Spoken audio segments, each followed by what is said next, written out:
Existía una leyenda que decía que la tía abuela Tita lloraba y lloraba cuando picaban cebolla.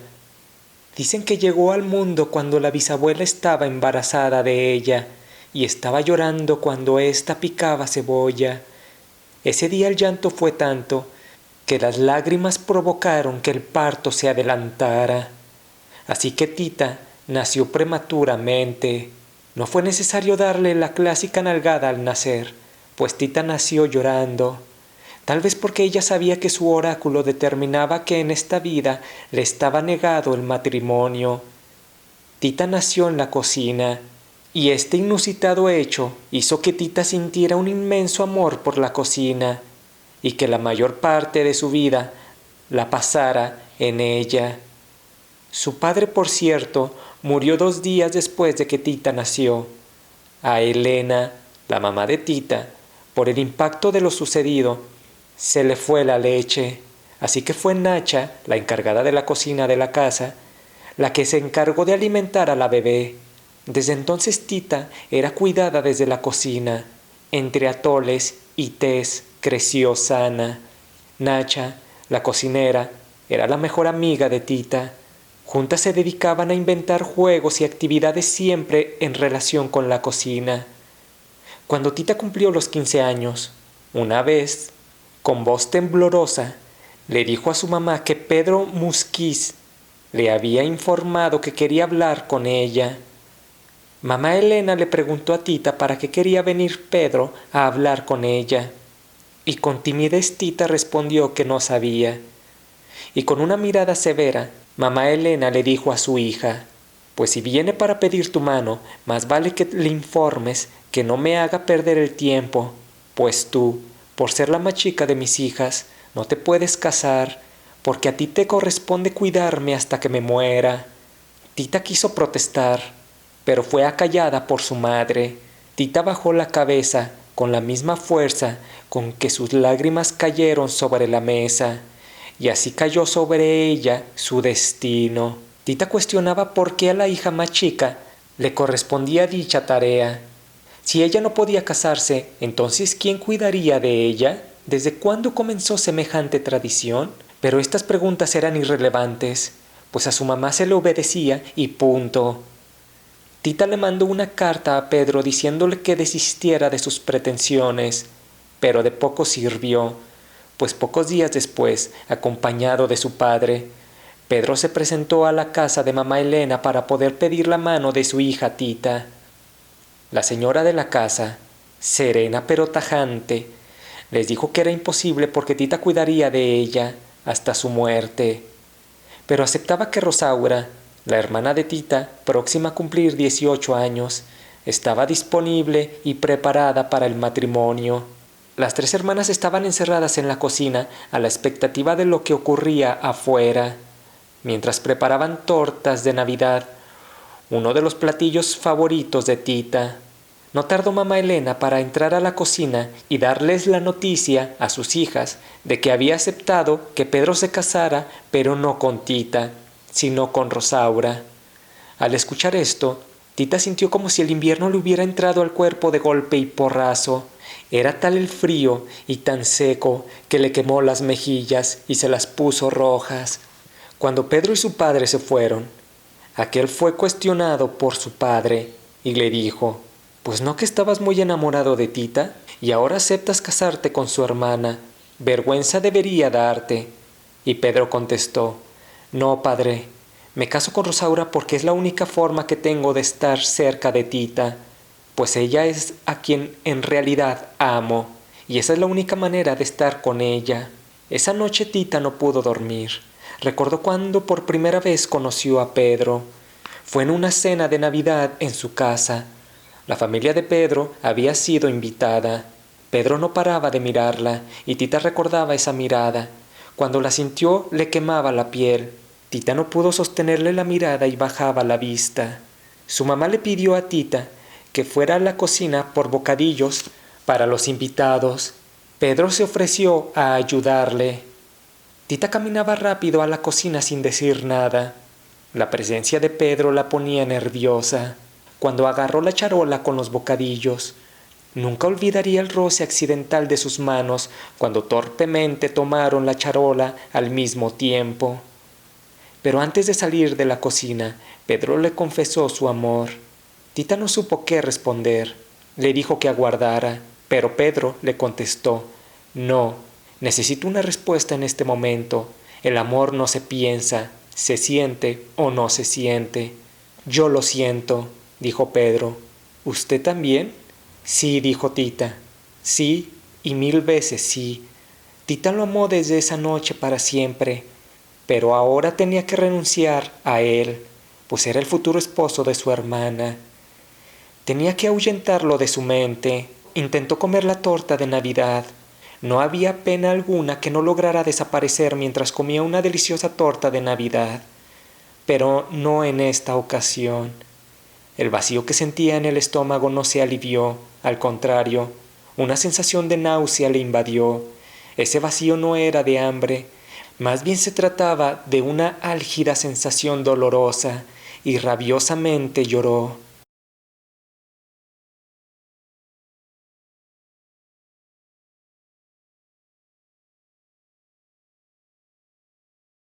Tita y Nacha fueron las encargadas de la importantísima tarea de preparar el pastel de boda. Nacha, obviamente, porque era la cocinera, y Tita como castigo por no haber querido estar presente el día en que fue Pedro a pedir la mano de Rosaura, poniendo de pretexto una jaqueca. Su mamá le había dicho: «No voy a permitir tus berrinches ni que arruines la boda de tu hermana con tu actitud de víctima. Te encargarás del banquete y cuidadito de que te vea con mala cara o llorando». Tita en la cocina batía y batía con frenesí los huevos y la masa para el pastel, como queriendo terminar de una vez por todas con el martirio. La masa no podía espesar debido a las lágrimas de Tita, así que ella y Nacha tardaron más de lo que pensaban. Nacha le aconsejó a Tita que se fuera a descansar, que ella podía con la tarea. Nacha cubrió de besos a Tita mientras ella lloraba. Nacha se percató que algunas lágrimas de Tita habían caído en el platillo que preparaba ella, y al probarlo no notó alteración del sabor. Pero súbitamente Nacha tuvo un gran golpe de nostalgia. Recordó todos los banquetes de boda que ella había preparado con la ilusión de que el próximo fuera el suyo. A sus 85 años no valía la pena llorar de que nunca hubiera llegado ni la boda ni el banquete, aunque ciertamente el novio sí llegó, pero mamá Elena se había encargado de ahuyentarlo. Desde entonces, Nacha se había conformado con bodas ajenas, pero no esta ocasión, que sentía un dolor en el pecho. Lloró toda la noche y a la mañana siguiente no tuvo ánimos para asistir a la boda. En cambio, Tita sí tenía que asistir a pesar de que no quería, no solo porque Pedro, a quien amaba, se casaba con su hermana, sino que todo mundo sabía que Pedro alguna vez estaba enamorado de Tita y al final se quedaba con su hermana. Tita sentiría como cuchillos las miradas de burla de los invitados, cuando en medio de la boda los invitados felicitaban uno a los novios. Tita felicitó a su hermana y luego Pedro le dijo: «¿A mí no me va a felicitar?». «Sí, cómo no», dijo Tita, «que sea muy feliz». Pedro la abrazó y aprovechó ese acto para decirle en el oído que sí sería muy feliz, pues estaría a su lado de la única forma que se le permitía, pues a quien realmente amaba era a ella. Esas palabras fueron para Tita una brisa refrescante, como la que enciende el carbón a punto de apagarse. Su cara triste de pronto reflejó alegría. Desde ese momento la boda tuvo para ella otro significado. Ya no le importaba ver a Pedro y a su hermana bailar el vals, pues ella sabía que a quien verdaderamente amaba era a ella.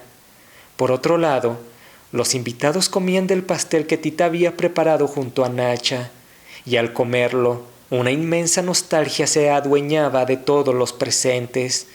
Todos lloraban silenciosamente, cada uno pensando sobre el amor de su vida, y esta triste nostalgia les provocó vómitos. Hubo una vomitadera colectiva, y Rosaura, Ante la mirada espantada de Pedro, lanzaba como volcán en erupción bocanadas de vómito. Ella lamentó este incidente que le arruinó la boda y claramente sospechó de Tita de haberle puesto algo al pastel con el fin de arruinar todo. Esa noche Tita recibió una gran paliza por parte de su madre, pues ella también estaba segura que Tita había puesto algo en el pastel. Nunca le creyó a Tita de que lo único diferente en el pastel fueron sus lágrimas. Y cuando Tita quiso ir con Nacha para que ella corroborara la versión de Tita, la encontraron muerta, con una foto de un antiguo novio en las manos.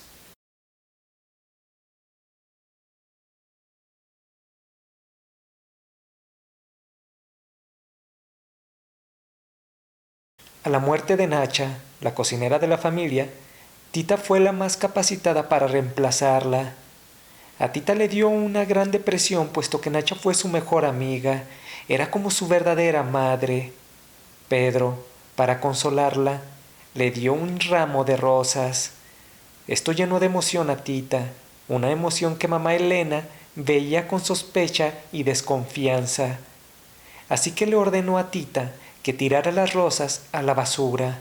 Cuando Tita entró a la cocina, en lugar de tirarlas, pues eran tan bellas, se le ocurrió usarlas como ingrediente de un platillo cuya receta databa desde tiempos prehispánicos.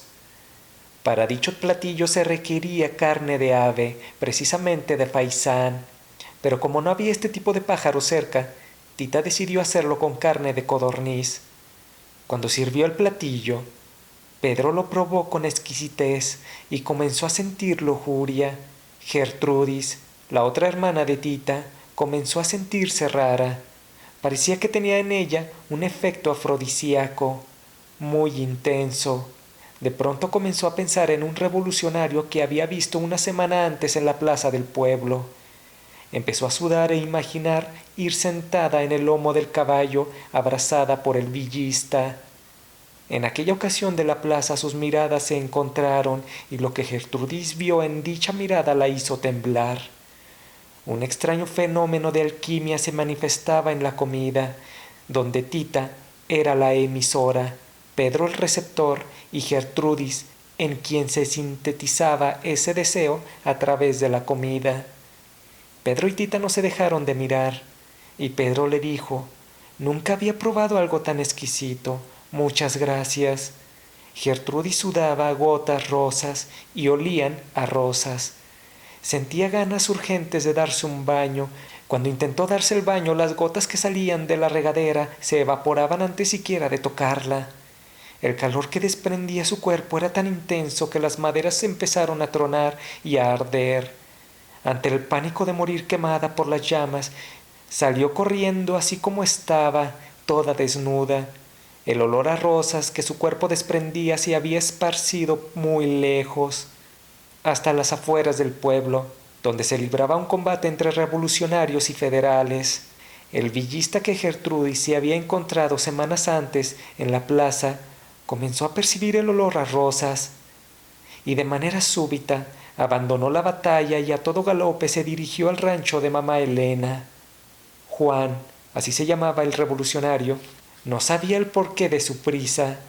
Simplemente una fuerza superior controlaba sus actos. Lo guiaba el olor a rosas, y llegó justo a tiempo para ver a Gertrudis corriendo desnuda. Esa mujer necesitaba a un hombre que le apagara el fuego que tenía, un hombre igual de necesitado de amor como ella. Juan la subió al caballo que seguía galopando, y entre tanto él realizaba la copulación con Gertrudis. Todo fue tan repentino que la escolta que había seguido a Juan se dio media vuelta, pues no fue posible alcanzarlo. El informe que dieron es que el capitán Juan había enloquecido. Tita y Pedro vieron todo el espectáculo del villista llevándose a la hermana de Tita. Les pareció algo hermoso, pues ellos hicieron algo que a Tita y a Pedro les estaba prohibido. En ese instante Pedro estuvo a punto de pedirle a Tita que escaparan juntos. En ese momento Pedro pudo haber cambiado el curso de la historia, y Tita hubiera huido con él sin pensarlo tantito. Pero la realidad se lo impidió. Maldita decencia y maldito Pedro, pensaba Tita, tan correcto, tan decente y tan amado. Mamá Elena supo lo que había pasado y, según rumores, Gertrudis ahora se encontraba trabajando en un burdel en la frontera, y mamá Elena prohibió mencionar su nombre de nuevo en su casa.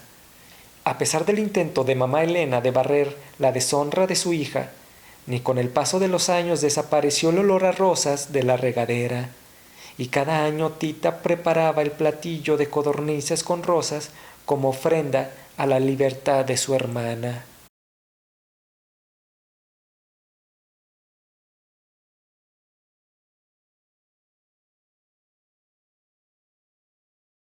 Al pasar el tiempo, Rosaura y Pedro tuvieron un hijo al que le pusieron Roberto, y, lejos de lo que se podía esperar, Tita amaba y sentía un inmenso cariño por aquel niño. Pronto sería su bautizo, así que Tita preparaba mole de guajolote para ese día. A causa del embarazo, Rosaura se había vuelto obesa. Era más insegura, por lo que mamá Elena le pidió atentamente a Pedro que se abstuviera de elogiar la comida de Tita. Tita no sabía de esa orden que su mamá le había hecho a Pedro, así que últimamente había estado triste sin palabras de ánimo por parte de Pedro. Pero esta tristeza duró hasta que nació su sobrino. Aún recuerda cómo fue aquella vez. Rosaura estaba a punto de dar a luz y no había nadie en la casa excepto Tita, así que ella tuvo que asistirla en el parto. En ese par de horas aprendió Tita más que todos los años de escuela. Tita maldijo porque en la escuela nadie le había dicho qué hacer en caso de un parto. La geografía, la historia, eran inútiles en los casos de vida o muerte como los que ahora padecía su hermana. Cuando su sobrino nació, su llanto invadió todos los espacios vacíos dentro del corazón de Tita. Amaba nuevamente a la vida, a ese niño, a Pedro, incluso a su hermana, por tanto tiempo odiada. Cuando llegó el doctor al rancho, se sorprendió de que una joven como Tita, sin experiencia alguna, hubiera asistido de manera brillante un parto complicado como el de su hermana. Pero más le maravilló al doctor la belleza de Tita. No se había sentido atraído por nadie desde que su esposa falleció. El día del bautizo, Rosaura se sentía mal, así que no asistió. Pero Tita ocupaba su lugar. Parecía ella la madre verdadera. Pedro y Roberto le pertenecían realmente, y ella no necesitaba nada más en la vida. Todos los invitados felicitaban a Tita por el delicioso mole. El mole, por cierto, generaba a quien lo comía estar de muy buen humor, y a pesar de que estaban en tiempos de revolución, en ese momento los invitados parecieron olvidarse del temor y estar alegres. Pero mientras Tita estaba cerca de su mamá, ésta mencionó mientras platicaba con el sacerdote del pueblo que quería que su hijo Rosaura y su familia se fueran a San Antonio, Texas, en aras de establecerse y vivir mejor. Esas palabras resonaron como cañonazos dentro de la cabeza de Tita. No podía permitirlo, tenía que impedirlo. Ese día mamá Elena, con esas palabras, le arruinó la fiesta a Tita, la primera fiesta que había gozado en su vida.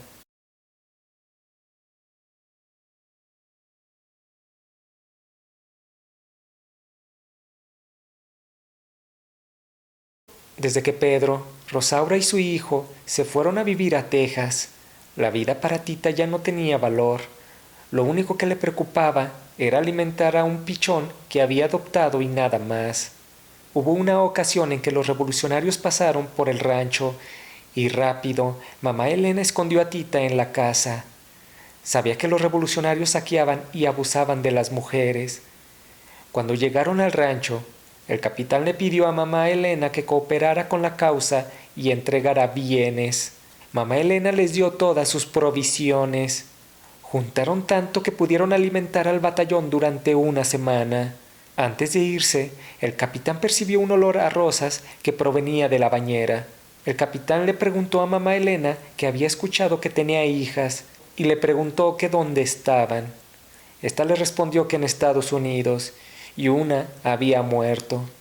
Lo que no sabía mamá Elena es que ese capitán era Juan, el mismo que se llevó a Gertrudis, la hija que mamá Elena desconocía y prefería decir que había muerto.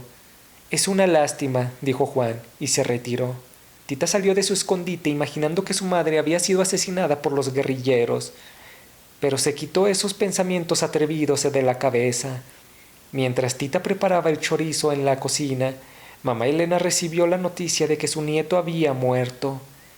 Tita escuchó todo y sintió un golpe, como algo que se quiebra en 1000 pedazos, y de pronto siente que su mamá tuvo la culpa por mandarlos a Texas, y le gritó y se rebeló como nunca antes lo había hecho. Mamá Elena le golpeó la cara con una cuchara de madera, y sangrando, Tita se fue a un palomar del rancho y allí permaneció sola, absorta, como si estuviera loca intentando alimentar compulsivamente a su pichón, que por cierto ya estaba muerto. Mamá Elena mandó llamar al doctor John, el mismo que los había visitado después de que su hermana hubiera tenido el parto. Elena quería pedirle que se llevara a su hija al manicomio, pues parecía estar demente. Cuando el doctor vio a Tita, ésta estaba desnuda, con la nariz rota y llena de suciedad. El doctor de manera comprensiva logró pedirle a Tita que se vistiera y lo acompañara.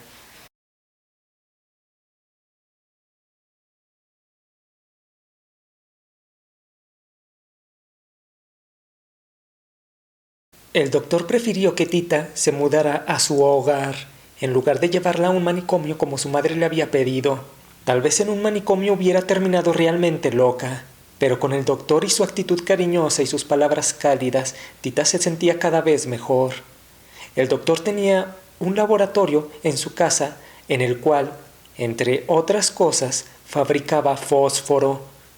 Un día el doctor le dijo a Tita que su abuela solía decir que en el interior de las personas están los elementos necesarios para producir fósforo. Ella decía que todos nacemos con fósforos en el interior, solo que no los podemos encender solos.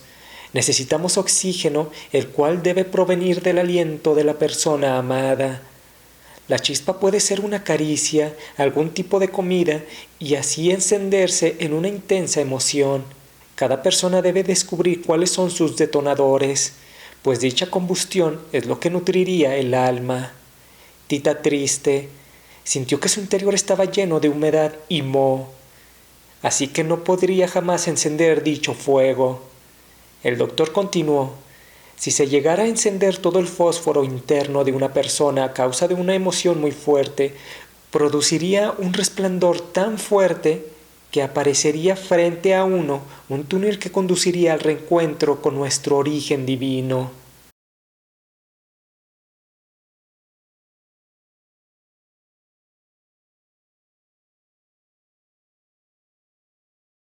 Una mañana, Tita percibió un olor que no era propio de la casa de John, y éste apareció con una charola y atrás de él apareció Chencha, la cocinera del rancho de su madre.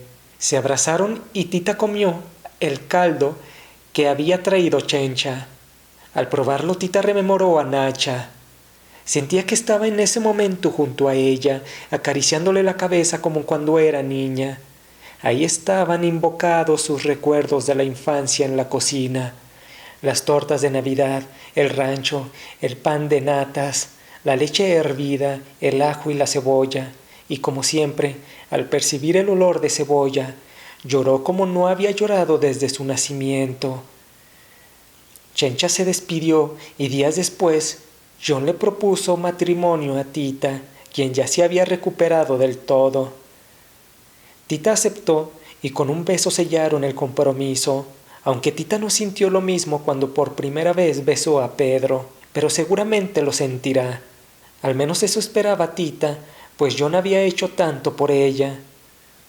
Todo iba de maravilla hasta que Tita se enteró que el día en que Chencha regresaba al rancho, este había sido atacado por bandoleros que abusaron de Chencha e hirieron a mamá Elena.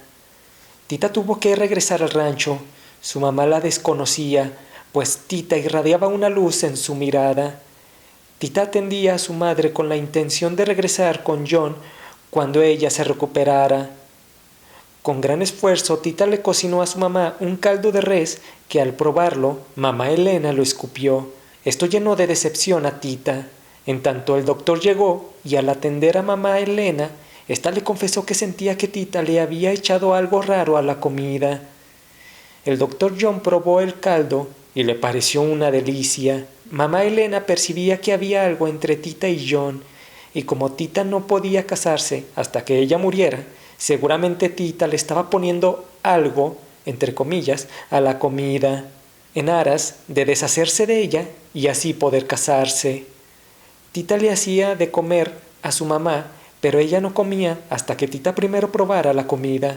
Pero eso no importó, porque no pasó mucho tiempo para que mamá Elena fuera presa de terribles dolores de vientre y falleció. Clínicamente, ella no padecía ninguna enfermedad, pues el doctor nunca encontró nada.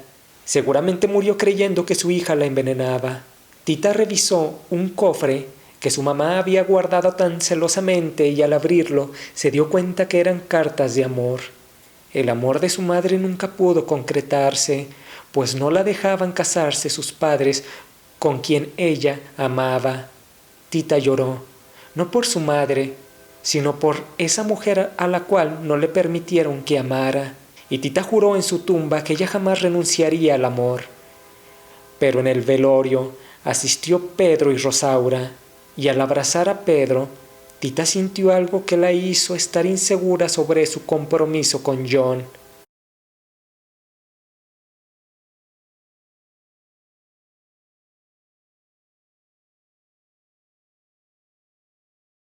Tita se cortó la mano mientras preparaba el champandongo. Parecía que todo le salía mal, a pesar de que esta noche vendría John a pedir su mano. Cuando su hermana Rosaura llegó al funeral de su madre, venía embarazada nuevamente, y en pocos días nació la nueva sobrina de Tita. Pedro quería que se llamara Josefita, igual a Tita, pero Tita se opuso porque no quería que el nombre igual al suyo influyera en el destino de su sobrinita, pues al ser niña, y según la tradición, no podría casarse sino que cuidaría de Rosaura.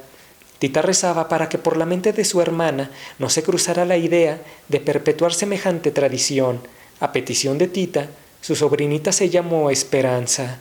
Mientras Tita cocinaba el champandongo, Pedro la visitó en la cocina diciéndole de que no se casara con John, que no cometiera el mismo error que él cometió.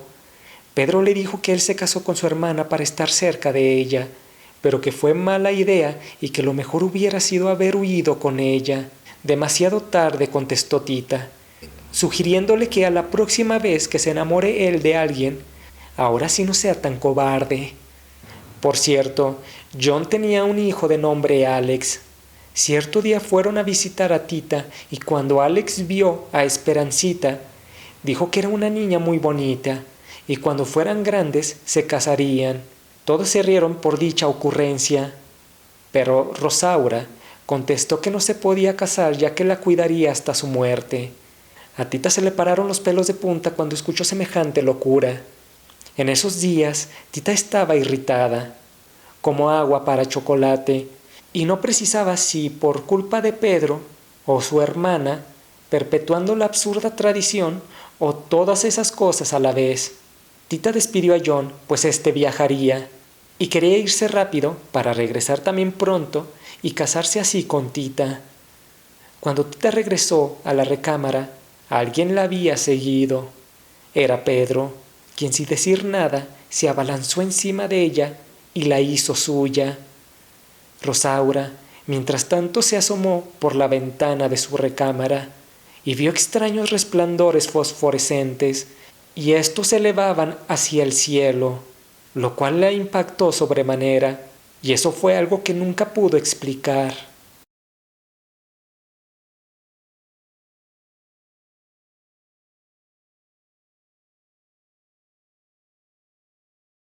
Tita sentía que estaba embarazada, pero prefería olvidarse de esos asuntos mientras preparaba el chocolate y la rosca de Reyes, pues en esas fechas solía tener visitantes en el rancho.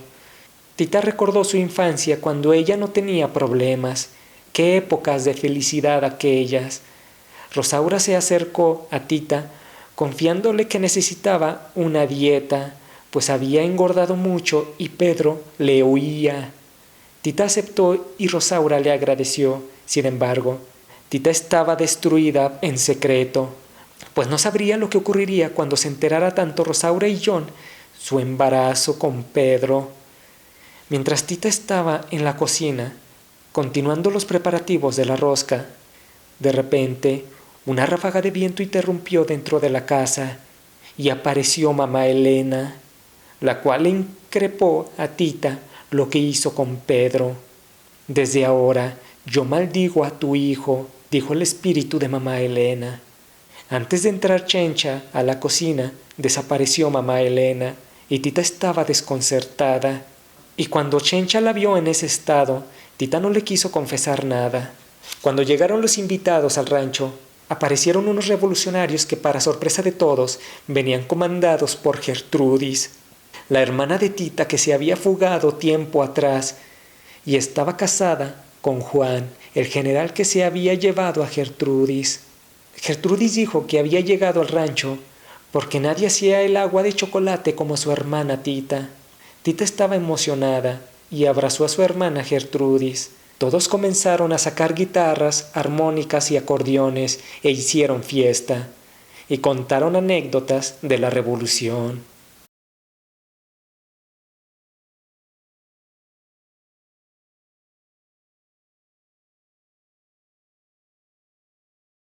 El postre favorito de Gertrudis eran las torrejas, y Tita quería complacerla antes de que ella abandonara el rancho el día de mañana. Tita sabía que solo quedaba ese día para hablar con Gertrudis sobre sus problemas, y cuando llegó el momento Tita lloró, contándole lo que ocurría con Pedro y su embarazo. Su hermana la abrazó. Sus problemas eran insignificantes a comparación de lo que ella vivía en la revolución. Gertrudis le preguntó a Tita si Rosaura ya lo sabía, y Tita le respondió que no sabría qué hacer si se enterara de la verdad. Gertrudis le dijo que la verdad era que Pedro se casó a la mala, pues Tita y él se seguían queriendo. Tendrían entonces que confesar la verdad. Gertrudis se percató que Pedro estaba por entrar a la cocina para dejar un saco de frijoles, y a propósito, en voz alta, dijo simulando como si no hubiera visto a Pedro, que Tita debía que confesar que estaba embarazada de él. Pedro entró a la cocina con una cara de alegría y sorpresa al escuchar eso. Esa misma noche, Pedro, borracho, le cantó a Tita desde su ventana la canción de Estrellita de Manuel M. Ponce. Tita se asustó mucho, pues no sabía si estaba Rosaura dormida, pues si no estaba dormida, la que se iba a armar. En ese momento apareció el espíritu de mamá Elena, reprochándole a Tita lo que había hecho. Pero Tita ya no lo soportó más y le gritó que la odiaba, que siempre la había odiado. Esas palabras, con tanto ahínco, hicieron que mamá Elena desapareciera para siempre. Llegó el momento de la despedida con Gertrudis, pues tenían que ir a luchar a Zacatecas. Se abrazaron largo tiempo las dos hermanas y se despidieron. En sus manos, Gertrudis llevaba su niñez encerrada en un frasco de torrejas de natas que también Tita sabía preparar. Tal vez sería la última vez que Tita vería a su hermana.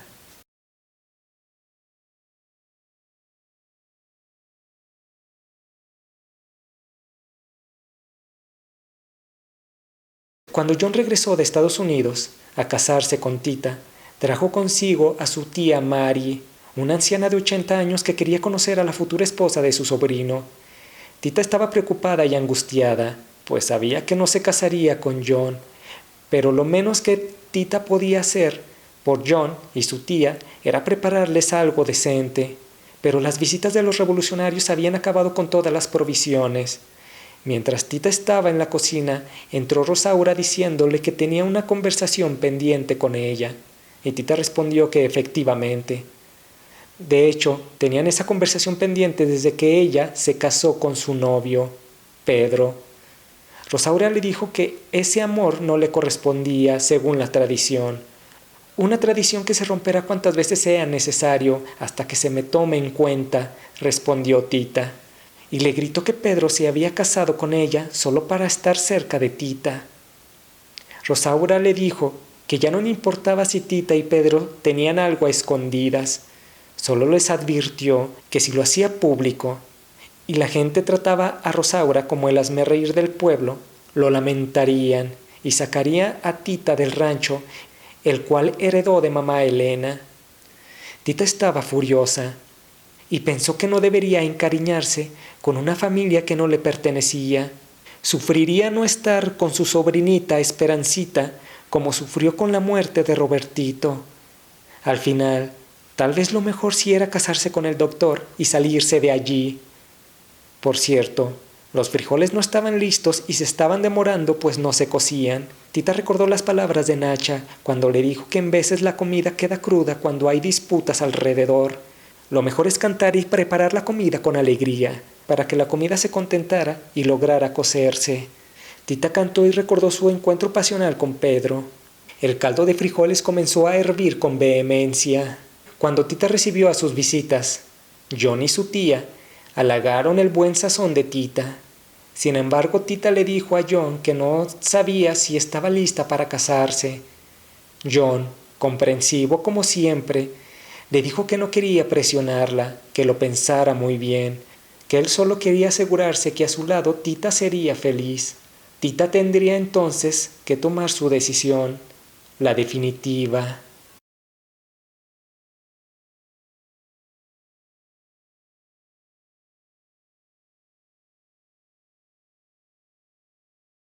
Transcurrieron varios años.